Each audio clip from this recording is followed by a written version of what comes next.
कौन सा chapter start करेंगे हम? ट्रिगोनोमेट्री। आपने बहुत सारा कुछ इसमें पढ़ भी रखा होगा, पढ़ रहे होगे ना ट्रिगोनोमेट्री चैप्टर। बस देखेंगे कि इस एग्जाम में क्या क्या पॉइंट्स है जो हमें याद रखने हैं और आते हैं। चैप्टर का नाम क्या है हमारा?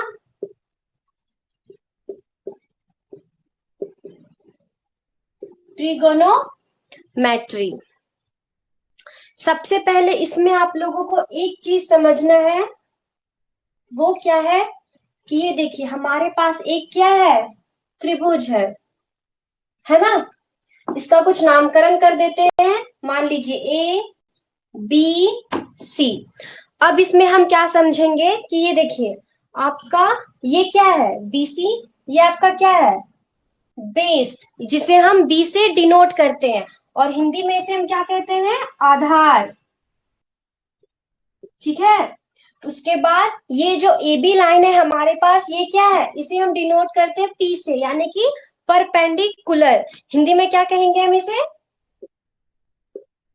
लंब।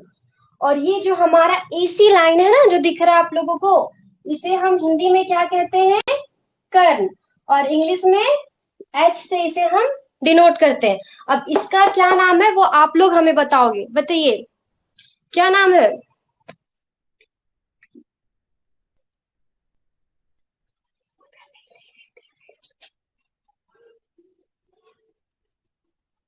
आया सभी को समझ में?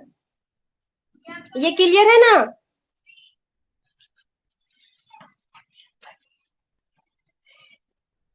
चलिए आगे देखते हैं।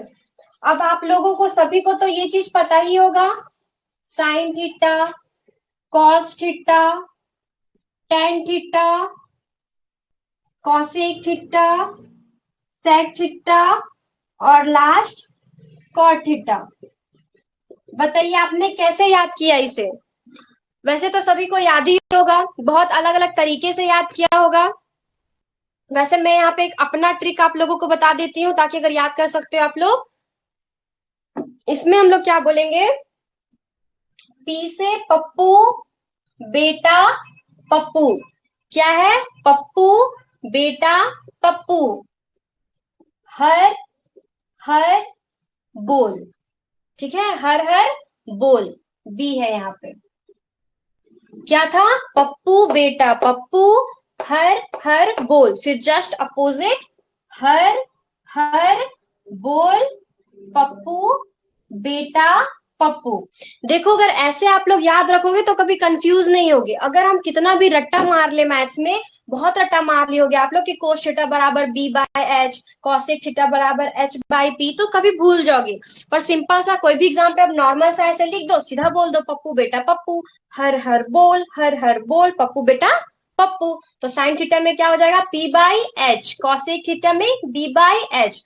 टेन थीटा में पी बाई बी, यानी कि perpendicular divide by base. Cosec theta में H by P, sec theta में H by B, cot theta में बी बाई पी। अभी शुरू से लेके अंत तक अभी मैं सिर्फ आप लोगों को कॉन्सेप्ट समझा रही हूँ और अभी कुछ फॉर्मूला लिखाऊंगी। ये फॉर्मूला बहुत ही ज्यादा इंपॉर्टेंट है इस एग्जाम के लिए आपका। क्यों? क्योंकि सीधा फॉर्मूला बेस्ड ही आपको क्वेश्चन यहाँ पे देखने को मिलेंगे। आप लोगों को मैं पीवाईक्यू भी कराऊंगी, उसमें भी आप लोग देखना, सिर्फ फॉर्मूला बेस्ड ही आपको देखने को मिलेगा ये सारा चीज।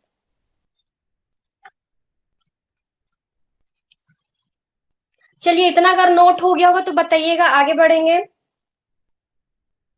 ये तो हो गया होगा ना, इधर इरेज करते हैं।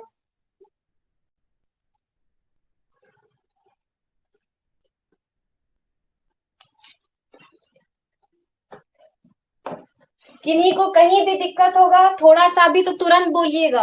एक बार नहीं, दो बार नहीं, बार बार समझाया जाएगा जब तक आप लोगों को समझ में ना आ जाए। अब एक चीज याद रखिएगा, sine theta is equal to 1 by cosec theta भी हमारा होता है। उसके बाद cos theta is equal to 1 by sec theta. Tan theta is equal to 1 by cot theta. ये सब अच्छे से आप लोग कॉपी में लिख के रखो, या तो मैं भेजूंगी आप लोगों को पीडीएफ, लेकिन फिर भी लिखो इसको, ठीक है? बहुत ही ज्यादा इंपॉर्टेंट है, सीधा आएगा आपके एग्जाम में। किस तरीके के क्वेश्चन भी आते हैं, अगर टाइम रहेगा आज तो आज हम वो देख लेंगे, नहीं तो फिर हम नेक्स्ट क्लास में पीवाईक्यू स्टार्ट कर देंगे। पढ़ तो देखो आप लोग सभी कुछ पढ़ ही लिए होंगे, बस हमें नॉर्मल और थोड़ा अच्छे से कॉन्सेप्ट को डीपली में बस समझना है और ज्यादा से ज्यादा क्वेश्चन प्रैक्टिस करना है। इधर का हो गया क्या बताइए, इरेज करें रविकांत सुमन?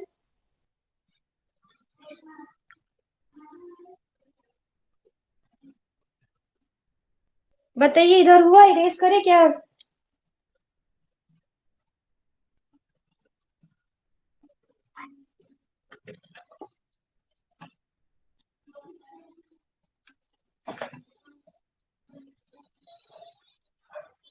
इधर इरेज करूं मैं? यस, ओके ठीक है।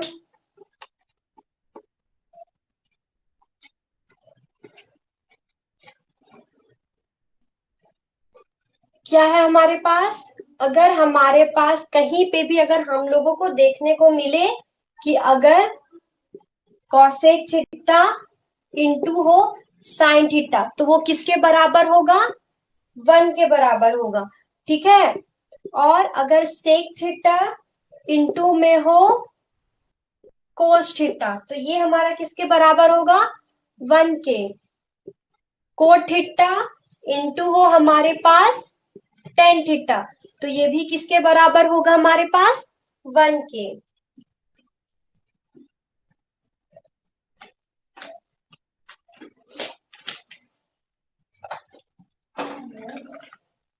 अब एक चीज और यहाँ पे देखिए, ये जो आपका टेन थीटा होता है ना, वो आपका बराबर होता है sine theta divide by cos theta. मान लीजिए ये यूज कहाँ पे होता है ज्यादा, मान लीजिए कहीं पे आपको टेन थीटा दिया हो और गिवन हो ये सब का वैल्यू, तो आप सीधा टेन थीटा की जगह पे ये बिठा सकते हो, या फिर इसके जगह पे आप ये लिख सकते हो, ठीक है। बताया जाएगा कहाँ यूज करना है फॉर्मूला का, लेकिन ये इंपॉर्टेंट है, इसे ध्यान रखिएगा। और एक और है आपका कॉट थीटा, याद कैसे रखोगे? सिंपल सा, टेन में अगर होता है साइन बाई कॉस, तो कोट में हो जाएगा आपके पास cos theta by sine theta, ठीक है।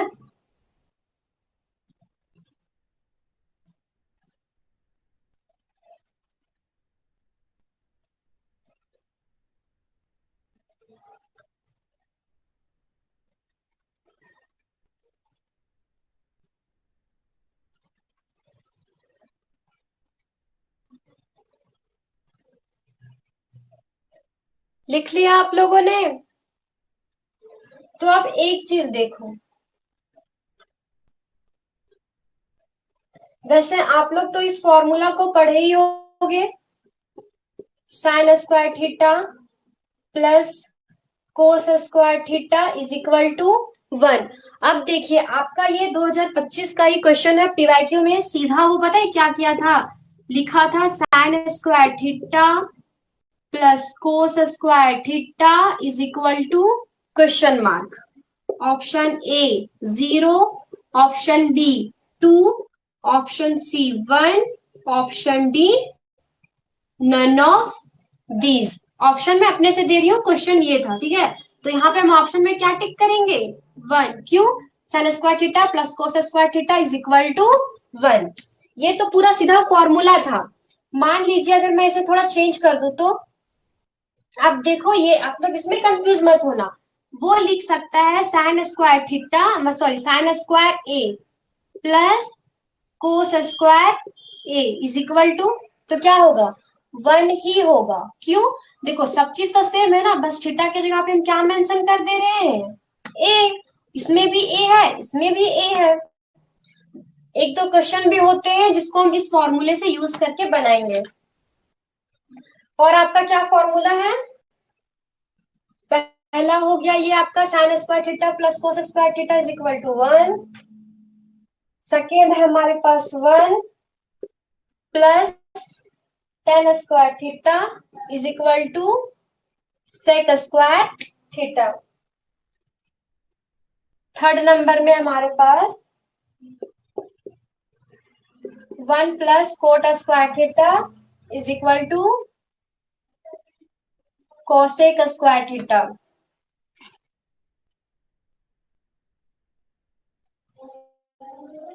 Fourth cos square theta plus sine square theta is equal to 1।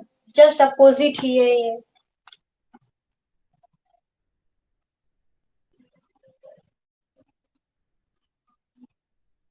लिख लीजिएगा तो बताइएगा, नेक्स्ट फॉर्मूला देखेंगे।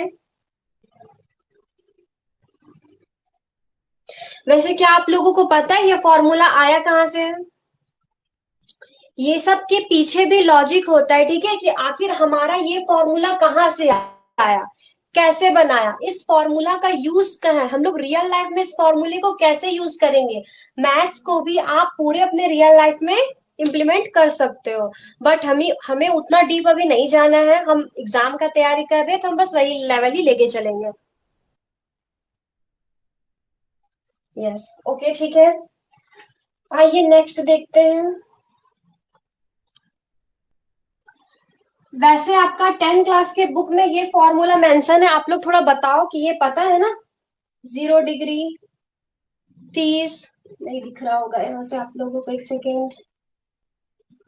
0, 30, 45, 60, 90, 0, 30, 45, 60, 90 डिग्री, ठीक है।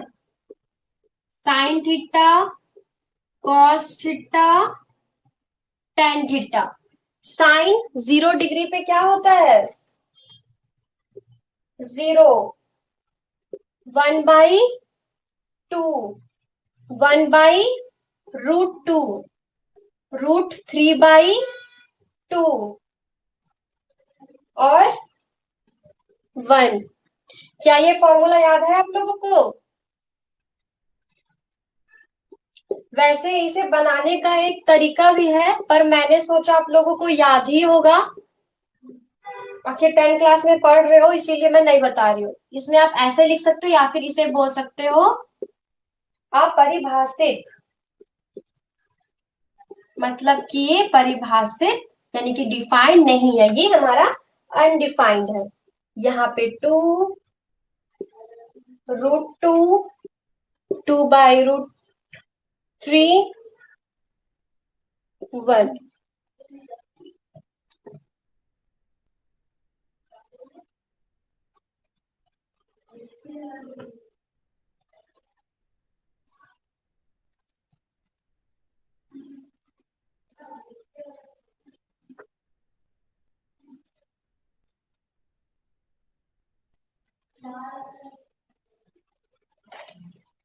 सॉरी सॉरी, यहाँ पे आपका अपरिभाषित नहीं होगा, यहाँ पे आपका 0 होगा, ठीक है, और यहाँ पे हमारा अपरिभाषित होगा,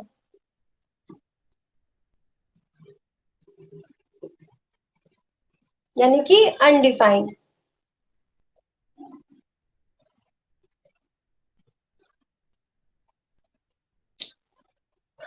आप लोगों को ये रट्टा होना चाहिए, ठीक है, एकदम रट्टा मार लीजिएगा कि कॉसेक 30 पे √3/2 होता है, कॉसेक 60 पे 1/2 होता है। या फिर एक याद करने का तरीका भी है, अगर आप लोगों को याद होगा तो बहुत अच्छी बात है, मुझे लगा आप लोगों को याद है तो मैंने सिंपल सा फॉर्मूला लिखा है, अगर याद नहीं होगा तो बताइएगा, ट्रिक बताया जाएगा। वैसे याद रख लो वो ज्यादा बेहतर रहेगा, क्योंकि आप कोई भी एग्जाम में पूरा टेबल नहीं बना सकते हो। चलिए आगे देखिए, हो गया।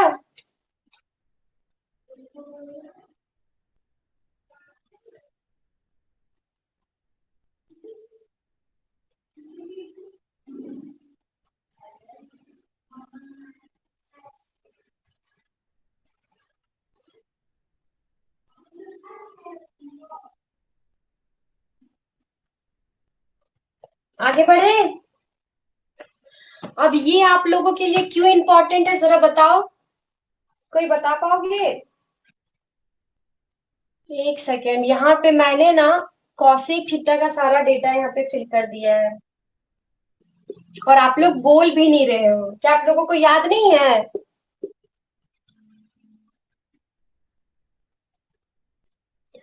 देखो ये टेबल क्यों मैं आप लोगों को याद करने को बोल रही हूँ, क्योंकि एक पीवाईक्यू क्वेश्चन समझो, उसमें सीधा आप लोगों को पूछा था tan45 degree is equal to question mark.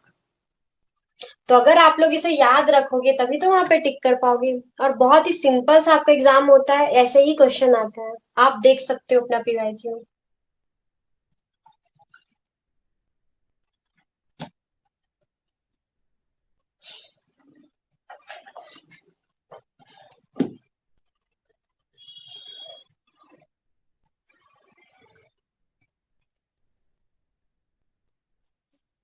चलिए आगे का तो आप लोग लिख ही लोगे, साइन कॉस टेन है, कॉसेक सेक कॉट लिखना है।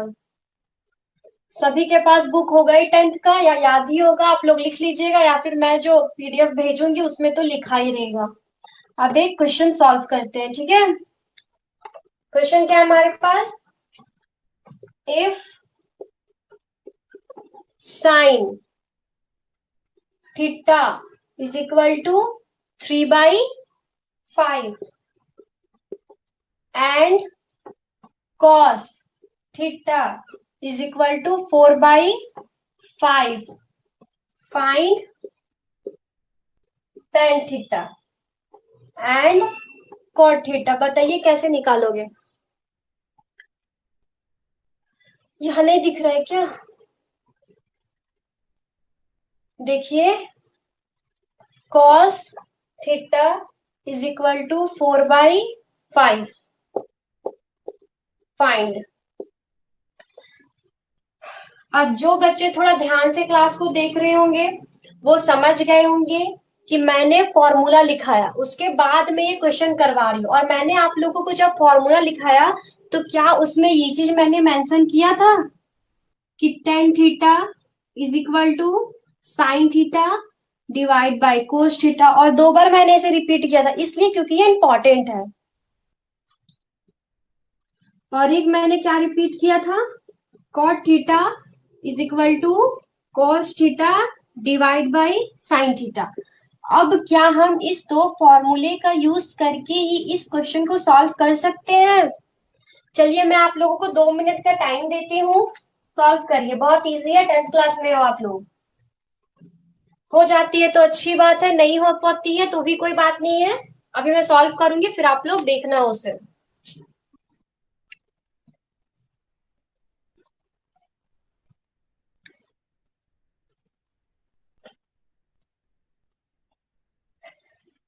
वैसे जो कर पाओगे वही टाइम लो। अभी जितने बच्चे क्लास में ज्वाइन हो, अगर नहीं हो पाएगा आप लोगों से तो पहले ही मैसेज कर दो कि मैम नहीं हो पाएगा, तो सीधा मैं सॉल्व करूंगी, आपका टाइम बचेगा इस तरह, और फिर आप लोग नया चीज सीख सकते हो। बना पाओगे तो टाइम लीजिए, नहीं बना पाओगे तो जल्दी से बता दीजिए।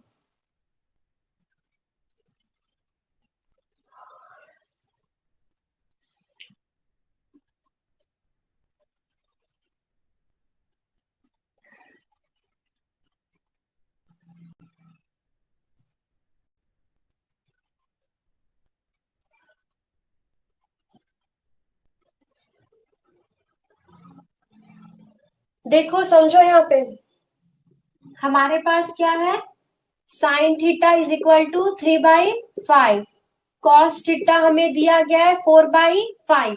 हम सभी जानते हैं कि tan theta is equal to होता है sine theta divide by cos theta.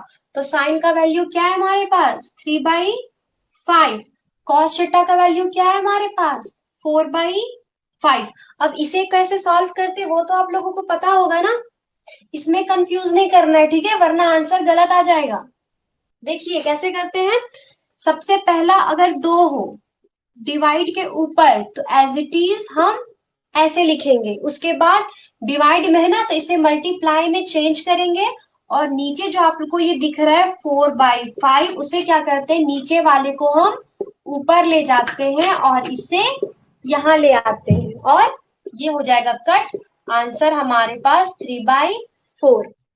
ये है हमारे पास tan थीटा का आंसर, 4/3, सॉरी 3/4।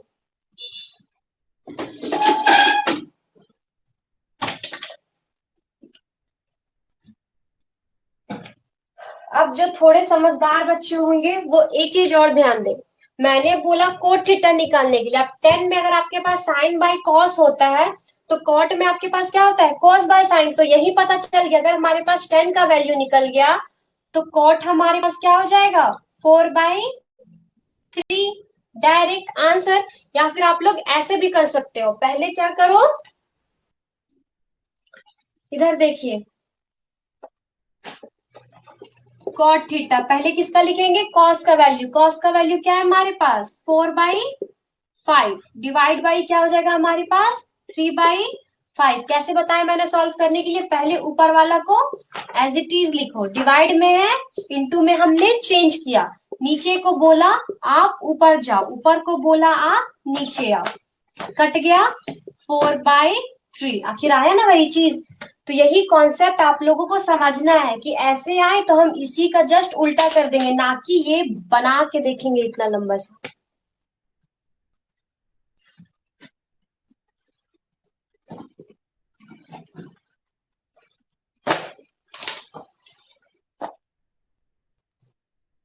हो गया, नेक्स्ट क्वेश्चन करें।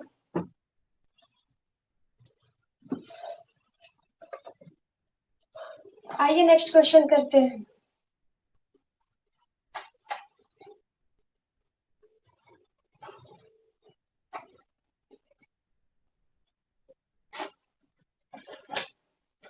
From the figure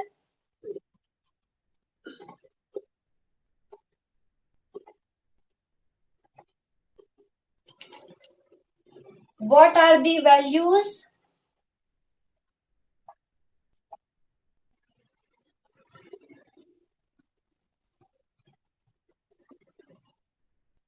4/3, very good Ravikant. Values of tan theta, sec theta, cosec theta and cot theta. एक आप लोगों को फिगर दे गया है, ठीक है, हिंदी में लिखा होगा कि निम्नलिखित, सॉरी निमांकित, नीचे देखिए आप लोगों को एक फिगर दिया गया है इस टाइप का। ये मैंने आप लोगों को स्टार्ट करते के साथ बताया था, ये क्या है आपका समकोण, यानी कि 90 डिग्री का। इसका वैल्यू क्या है, 3, यानी कि परपेंडिकुलर लंब का। उसके बाद ये हमारे पास बेस यानी कि आधार, जिसका वैल्यू है 4। अब हमें निकालना है tan theta, sec theta, cosec theta और कोट थीटा। तो कैसे निकालेंगे हम, हाँ, टेन थीटा, देखिए टेन थीटा निकालने के लिए हमारे पास पी बाय बी होना चाहिए, यानी कि परपेंडिकुलर डिवाइड बाय बेस, तो हमारे पास तो है वैल्यू, तो 3/4 मैम हमने निकाल लिया। उसके बाद सेक का क्या होता है फॉर्मूला बताइए, कॉसेक सेक, यानी कि हर हर पप्पू बेटा क्या होगा, हर हर बोल पप्पू बेटा, यानी कि H/B। अब हम यहाँ फंसेंगे, इसमें हम लोगों को तो पता है कि B यानी कि बेस 4 है, बट H क्या है ये तो हमें नहीं पता।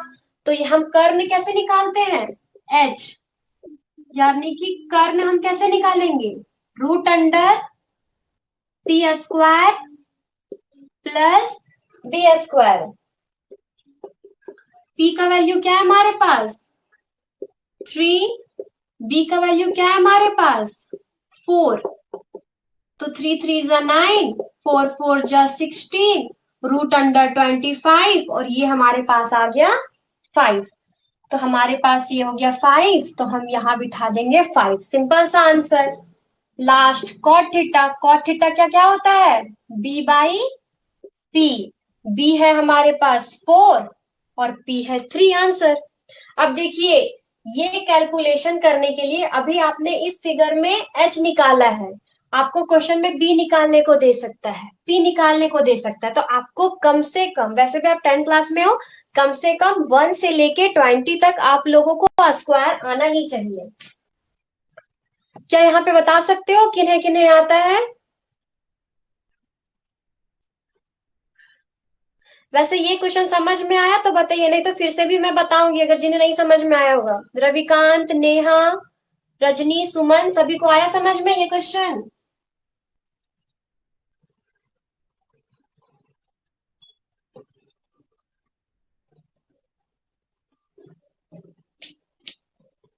चलिए मैं आप लोगों को स्क्वायर बता देती हूँ 1 से 20 तक का।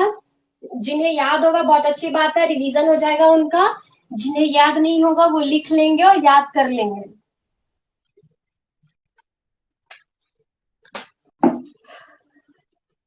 यस मैम, ओके ठीक है। नेहा को समझ में आ गया है, रविकांत को भी आ गया, वेरी गुड। बाकी बच्चे बोलिए, आप लोगों को आया समझ में? संकोच नहीं करना है। देखिए आप लोग के लिए मैं हूं यहाँ पे, अगर नहीं आया होगा तो बोलो, एकदम घबराना नहीं है। जिन्हें नहीं समझ में आया, एक बार और बताया जाएगा वो अच्छे से समझ लेंगे, किसी और तरीके से मैं बताने का कोशिश करूंगी। और जिन्हें आ गया होगा उनके लिए और भी अच्छी बात है। सोचिए आप लोगों को आ गया, एक बार और रिवीजन हो जाएगा। स्क्वायर देखो आप लोग,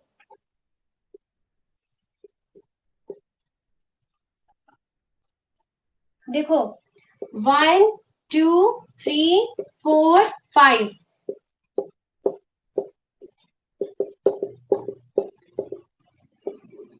6 7 8 9 10। पहले 10 तक देखते हैं, फिर देखेंगे 11 टू 20 तक। 1 का स्क्वायर 1 ही होगा, 2 का 4 होगा, 3 का 9 होगा, 4 का 16, 5 का 25, 8 का 64, 7 का 49, 9 का 81, 10 का 100 एंड 6 का 36। ये आपका क्या है? स्क्वायर है। सभी नोट कर लीजिए।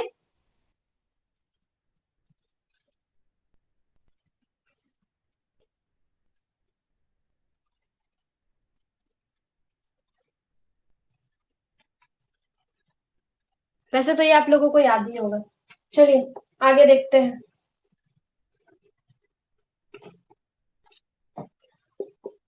11 12 13 14 15। वैसे अभी जितने भी बच्चे ज्वाइन होंगे सारे कोई कॉपी में इसे लिखेंगे और ग्रुप में सेंड करेंगे। हर कोई सेंड करेंगे, ठीक है? देखिए याद होना अलग बात है, आप जितने बार लिखोगे उतने बार प्रैक्टिस होगा और याद होगा, ठीक है? तो मैं सच में बोल रही हूँ, सभी को बोल रही हूँ, आप लोग सभी को अभी इसे लिखो और स्क्वायर मुझे चाहिए। क्लास के बाद आप तुरंत भेजोगे। 11 का क्या होगा? 121, 144, 13 का 169, 14 का स्क्वायर 169, 15 का क्या होगा? 225, 225, ठीक है? 18 का क्या होता है? 324, 17 का क्या होता है? 289, 16 का 256, 18 का 324, 19 का 361 और इसका 400। इनफ है, ठीक है? इतना इनफ है, 20 तक याद रखो।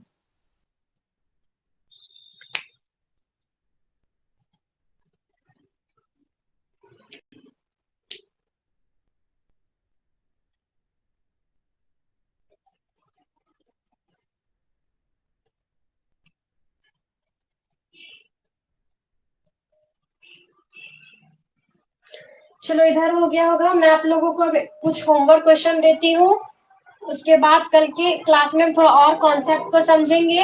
और जितना फॉर्मूला मैं आज लिखाई हूँ सब याद करके आओगे आप लोग, ताकि कल जब हम क्वेश्चन सॉल्व करें तो उसे आसानी से आप समझ पाओ। एक ट्राइंगल है जिसका बेस आप लोगों को गिवन है 4 और जिसका परपेंडिकुलर गिवन है, सॉरी ये होगा 4 और ये 3। एच मुझे नहीं पता, क्या क्या निकालना है आपको इसमें? Sine theta, cos theta, tan theta, cosec theta, sec theta और कॉट थीटा। और सभी को भेजेंगे अपना अपना आंसर बना के। और एक हमारे पास गिवन है जिसमें हमें इसका वैल्यू पता है, इसका पता है, इसमें नहीं पता है। इसमें भी आप लोग निकालोगे sine theta, cos theta, tan theta, cosec theta, sec theta और कॉट थीटा।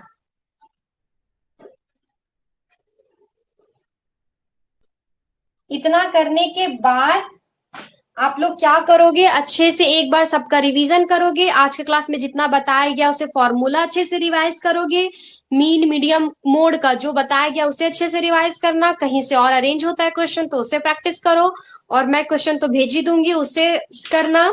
और आप लोग 10th क्लास का बुक का 8.1 और 8.2 रिवाइज कर सकते हो, मैं उसे वैसे करवाऊंगी फिर से यहाँ पे, वो बहुत ही जरूरी है। और वैल्यू याद करना, ठीक है, कि टेन 30 डिग्री पे क्या होता है, साइन 60 डिग्री पे क्या होता है, कॉसेक 30 डिग्री पे क्या होता है। वैसे आपके एग्जाम में टेन और साइन से ही ज्यादा क्वेश्चन रहेंगे, ठीक है, टेन और साइन से। तो सबसे पहले आप लोग साइन का 0, 30, 45, 60, 90 का वैल्यू याद कर लेना, फिर टेन का याद कर लेना, उसके बाद साइन का करना, साइन और टेन का पहले याद करना, फिर बीच बीच में याद करते रहना। यस, ठीक है, वेरी गुड सुमन। चलिए, अब आज का क्लास हम यहीं तक रखते हैं। जितना बोला गया है आप लोग प्लीज वो करिएगा, आप लोग के लिए ही बेहतर है, क्योंकि क्वेश्चन, सॉरी, क्योंकि चाहिए तो आप लोगों को ना गवर्नमेंट कॉलेज। मैं तो बस पढ़ा सकती हूँ, आप लोगों को एक रास्ता बता सकती हूँ, फॉलो तो आप लोग करोगे उसे। चलिए, अगर किन्हीं को कुछ पूछना हो तो पूछिए, नहीं तो फिर आप लोग इसे लिखते जाओ और लेफ्ट करते जाओ।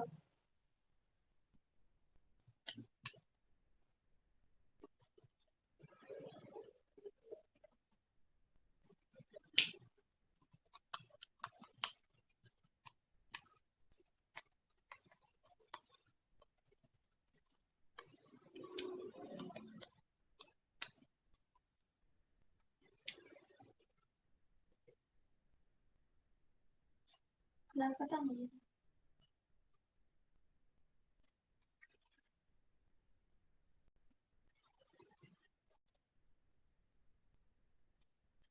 क्या बोल रहे हो सुमन, गवर्नमेंट कॉलेज कितना नंबर में मिलेगा? हाँ नेहा, रिकॉर्ड में मिल जाएगा, पीडीएफ भी आपको जरूर मिल जाएगा। देखिए सुमन, आपका टोटल 150 क्वेश्चन रहेगा क्वेश्चन में, और 150 मार्क्स रहेगा, ठीक है। तो देखिए, आप लोग पहले डिसाइड करो कि आप लोग कौन सा गवर्नमेंट कॉलेज को चूज कर रहे हो, या फिर कौन सा ब्रांच, ब्रांच के अकॉर्डिंग भी जाता है, ठीक है। जैसे कि अगर आपको रांची या फिर आदित्यपुर वाला कॉलेज चाहिए, तो आपको उसके लिए मैक्सिमम, सॉरी मिनिमम तो 100+ लाना ही होगा, ठीक है। और वैसे लास्टली में अगर ब्रांच के हिसाब से देखा जाए तो अगर 60+ या 70+ रहता है तो आराम से आपको मिल जाना है। इलेक्ट्रिकल इंजीनियरिंग, फिर आपका एक हो गया मैकेनिकल इंजीनियरिंग और इलेक्ट्रॉनिक्स इंजीनियरिंग, ये सब के लिए थोड़ा कट ऑफ ज्यादा जाता है, इसमें आपको नंबर ज्यादा चाहिए। और कंप्यूटर साइंस और सारा सिविल हो गया, और ये सब ब्रांचेस के लिए थोड़ा कम में भी हो जाएगा।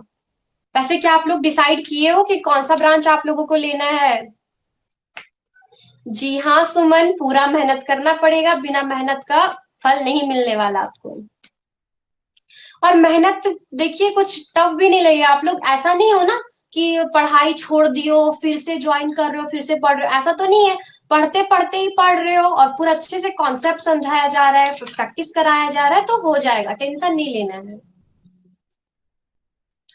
नेहा, देखिए नेहा, आपके लिए तो और भी बहुत सारे ऑप्शन है, जैसे कि रांची। मैं तो आपको सजेस्ट करूंगी आप पहला अपना प्रेफरेंस रांची ही डालना। क्यों? क्योंकि देखिए रांची में आपके पास दो कॉलेज का ऑप्शन है। पहला, गवर्नमेंट वुमेन्स पॉलिटेक्निक रांची, जिसमें सिर्फ लड़कियां पढ़ती है, जहां से मैंने भी पढ़ाई की है, ठीक है। मैंने भी डिप्लोमा अपना complete government women's polytechnic Ranchi से ही किया है। और दूसरा, आप गवर्नमेंट, सॉरी क्या बोले आप, बोकारो, कैसा है, बोकारो भी ठीक है, बुरा नहीं है, वहां का भी पढ़ाई अच्छी है।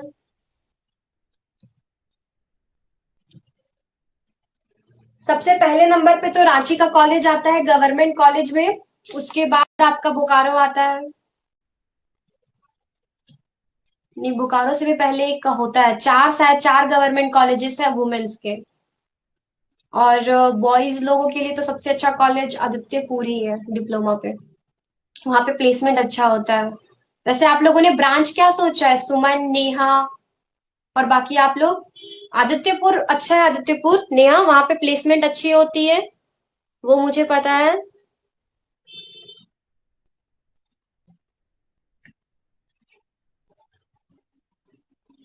ठीक है, अब जिनका हो गया होगा वो अब लेफ्ट करते जाएंगे।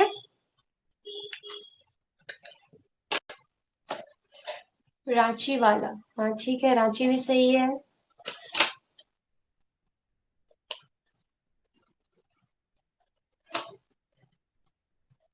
सही है सुमन। देखिए, कॉलेज कोई भी सही, कॉलेज क्या सही होगा वहां के बच्चे पे डिपेंड करता है ना कैसा है। अब आप कैसे हो वो आप जाके वहां बता पाओगे।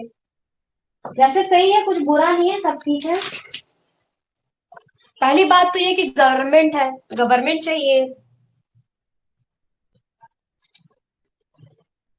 वैसे आपका रांची का जो वुमेन्स गवर्नमेंट पॉलिटेक्निक है वहां का आपका मैं फी बता सकती हूँ लड़कियों के लिए। वहां पे एडमिशन फी आपका 5 रुपीज है, ठीक है। 5 रुपए, 5 रुपए में आपका एडमिशन हो जाएगा। टोटल आपको एडमिशन के टाइम चालान कटवाना होता है 500 का, जिसमें से लिखा होता है 5 रुपए आपका एडमिशन फीस है। बाकी 495 कोई कोई चीज पे लेता है। और पूरे साल का आपसे लिया जाता है रहने का। रांची में हॉस्टल मिलता है, गर्ल्स के लिए हॉस्टल्स है। तो वहां पे आपको 1052 रुपए लिया जाता है 1 साल का। जी हाँ सुमन, सिर्फ 5 रुपए। वो लड़कियों के लिए है, ठीक है। लड़का का फी मुझे पता नहीं है उन लोगों का क्या फी है। बट वो लड़की का मुझे पता है 5 रुपए, क्योंकि मैंने खुद दिया है। मेरे पास 5 रुपए का चालान कटवाई थी। अब देख लो, अब यही सब चीज आप लोगों को मोटिवेट कर सकता है थोड़ा पढ़ने का। देखिए आप लोग के उम्र के भी बच्चे क्या कर रहे होंगे, जैसे आप लोगों ने भी क्लास लिया, पढ़ रहे हो। पर बहुत कोई तो क्लास नहीं लिए होंगे ना, इधर उधर घूम रहे होंगे, या एग्जाम खत्म तो कहीं कहीं गए होंगे। आप लोग थोड़ा अपने दोस्तों को बताओ कि नहीं करो, या फिर आप लोग पढ़ो। अच्छा ठीक है सुमन, मैं पता करूंगी बॉयज का। वैसे कम ही लगता है पूरा। देखो, मैंने आप लोगों को कल भी बताया था ना, पॉलिटेक्निक या डिप्लोमा दो दो तरह के कॉलेजेस होते हैं। पहला, एक आपका सेमी गवर्नमेंट होता है जो टेक्नो इंडिया चला रहा है, मतलब झारखंड में कॉलेज है, बनाया झारखंड सरकार ने है, बट कोई कोई कंपनी है जो उसे चला रही है। तो वो आपसे फिर फीस ज्यादा लेगी। जैसे कि आपका एक सिल्ली पॉलिटेक्निक है, फिर एक गोला पॉलिटेक्निक है। ये आपसे, ये आपका सेमी गवर्नमेंट कॉलेजेस है। आप कहाँ से हो? वैसे मैंने डिप्लोमा GWP रांची से किया था, ठीक है सुमन।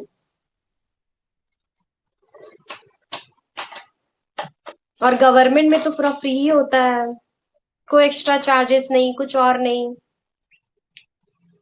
और फर्स्ट ही बार हम लोगों ने जब एडमिशन करवाया था तो 500 पे किया था, जो कि 5 एडमिशन का था। उसके बाद जो फर्स्ट फर्स्ट सेमेस्टर, उसके बाद जब हम थर्ड सेमेस्टर में एडमिशन करवाए थे लड़की लोग, तो फिर उसका 205 लिया था 1 साल का, फिर 205 रुपए। आपको मेरा घर आना है क्या सुमन? आप पढ़िए आराम से। आप क्वेश्चन पूछो अच्छे से कि क्या ब्रांच आप लोगों ने सोचा, क्या लेना है ब्रांच। ब्रांच कौन सा लेना है? देखिए ब्रांच सोच समझ के लीजिएगा, ठीक है ना। बहुत इंपॉर्टेंट, बहुत मैटर करता है ब्रांच। मेरा तो कंप्यूटर साइंस है, computer science and engineering. EC branch, अच्छा बात है सुमन, ईसी। इसमें बहुत सारे गवर्नमेंट जॉब्स भी होते हैं। डिप्लोमा के बाद आप सीधा एलिजिबल हो जाते हो देने के लिए। ठीक है, धीरे धीरे और कर करके आप लोगों को बताया जाएगा और भी चीजें। जैसे कि अगर आपके दोस्त को 11th 12th कर रहे, ठीक है, वो लोग भी 11th 12th करेंगे 2 साल, और 4 साल का ग्रेजुएशन यानी कि 6 साल। और अगर आप पॉलिटेक्निक या डिप्लोमा करते हो तो 3 साल का डिप्लोमा, और आपका बीटेक हो जाता है सीधा 3 साल का, यानी कि 1 साल कम, सीधा आप सेकेंड ईयर में एडमिशन लेते हो, यानी कि 6 साल, बराबर बात ही है। बट बात यहाँ ये होती है, जहां आपके दोस्त बहुत सारे एग्जाम में बैठ सकते हैं 12th करके, बीटेक करने के बाद, वहीं पे आप सीधा डिप्लोमा करके बैठ सकते हो ऐसे एग्जाम में। यानी सोचो, कहाँ वो पूरा 6 साल कंप्लीट करने के बाद बैठ रहे हैं किसी एग्जाम में, और आप सिर्फ 3 साल ही पढ़ के उस एग्जाम में बैठ सकते हो। सबसे बढ़िया ब्रांच कौन सा? देखिए ब्रांच सभी अच्छा है, वो आप पे डिपेंड करता है कुछ कुछ फैक्टर को लेके, जैसे कि आपका इंटरेस्ट किस में है। आपको गवर्नमेंट जॉब चाहिए या फिर प्राइवेट सेक्टर्स में जॉब चाहिए, बहुत सारे ऐसे छोटे छोटे चीज होते हैं, वो सोचिए, उसके अनुसार आप लोग ब्रांच तय करिए। ठीक है, बाकी बातें अब हम नेक्स्ट क्लास में करेंगे। आज का क्लास हम यहीं तक रखते हैं। Thank you everyone.